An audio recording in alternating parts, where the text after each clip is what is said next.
ఇప్పుడు మేము ఇక్కడ చూపిస్తున్న పకోడీలు వచ్చేసి చక్కటి బియ్యపు పిండి పకోడీలండి. మనకి శనగపిండి వేసే ప్లేస్లో, శనగపిండి వేసుకొని కలిపే ప్లేస్లో చక్కగా బియ్యపిండిని వేసుకొని ఇలా పచ్చిమిరపకాయలు, చక్కగా ఎక్కువ క్వాంటిటీలో ఉల్లిగడ్డలు, ఆనియన్స్ ఎక్కువ తీసుకోండి. ఇలా చక్కగా చేసుకొని ఒక్కసారి ఈ రెసిపీని ఇలా మీరు చేశారు అని అంటే మనకి శనగపిండి అవాయిడ్ చేసి చక్కగా బియ్యపిండిని వేసుకోండి, చాలా బాగుంటాయి. తగినంత ఉప్పును వేసుకొని మనం శనగపిండి పకోడీలు ఎలా చేస్తామో సేమ్ యాజ్ టీజ్గా అలానే ఈ పిండిని అనేది కలుపుకోండి. చక్కటి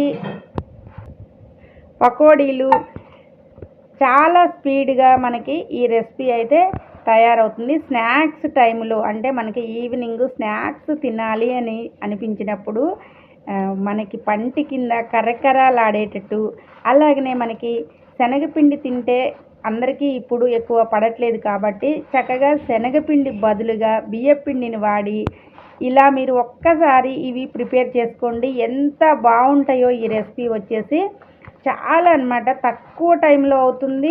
మంచి హెల్దీ ఫుడ్ అయితే మనం చక్కగా ప్రిపేర్ చేసుకోవచ్చు. పిల్లలందరూ కూడా చాలా లైక్ చేస్తారు.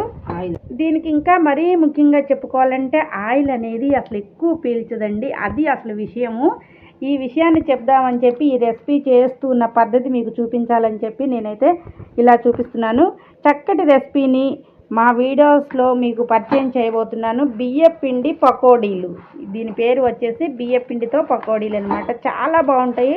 ఇది చాలామందికి తెలియదు. శనగపిండితోటి ఎక్కువ పకోడీలు అనేది ప్రిపేర్ చేసుకుంటారు. కానీ ఒక్కసారి మీరు మా వీడియోని చూసిన తర్వాత మీకే అనిపిస్తుంది మేము కూడా ఇలా తయారు చేసుకోవాలి అని. చాలా అన్నమాట, చాలా టేస్టీగా ఉంటాయి. టేస్ట్కి ఎక్కడా కూడా ఇలా చక్కగా బాండీ పెట్టుకొని నూనె వేడెక్కిన తర్వాత మనం కలుపుకున్న పిండిని పకోడీలుగా వేస్తూ ఉంటే చక్కటి పకోడీలు అయితే రెడీ అయిపోతాయి. ఎక్కువ టైం కూడా పట్టదండి ఈ రెసిపీకి.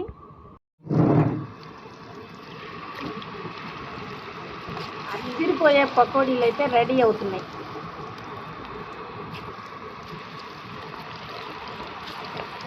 ఈ రెసిపీని అయితే మీ అందరిలో కూడా చక్కగా చేసుకొని తింటారని చెప్పి నేనైతే అనుకుంటున్నాను. చాలా తక్కువ టైంలో మనకి మంచి వంట అయితే చెప్పుకోవచ్చు.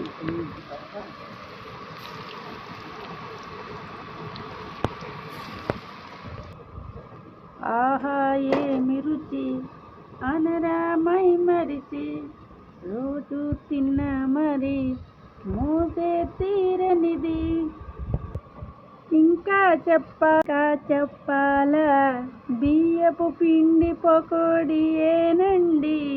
ఆహా ఏమి రుచి అనరామై మరచి. ఇలా కొంచెం ఫస్ట్ వేగిన తర్వాత దీన్ని పక్కన పెట్టుకొని మళ్ళీ రెండోసారి కొంచెం సేపు మళ్ళీ కాల్చుకుంటే కరకల్లాడే మనకి బియ్యపిండి పకోడీ రెడీ.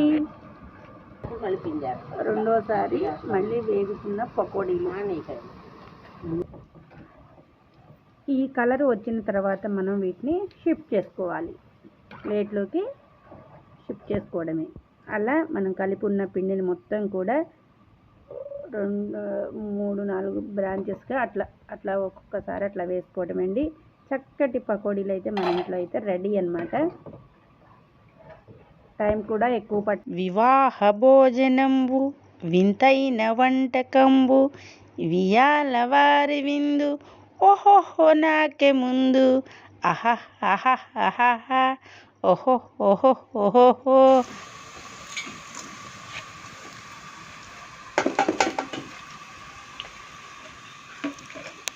గుమగుమలాడే బియ్యపిండి పకోడీలు, అలాగనే కొంచెం శనగపిండి పకోడీలు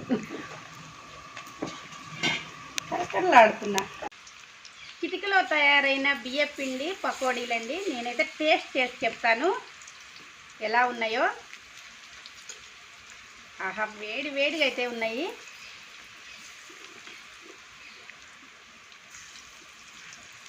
సూపర్ అండి, సూపర్.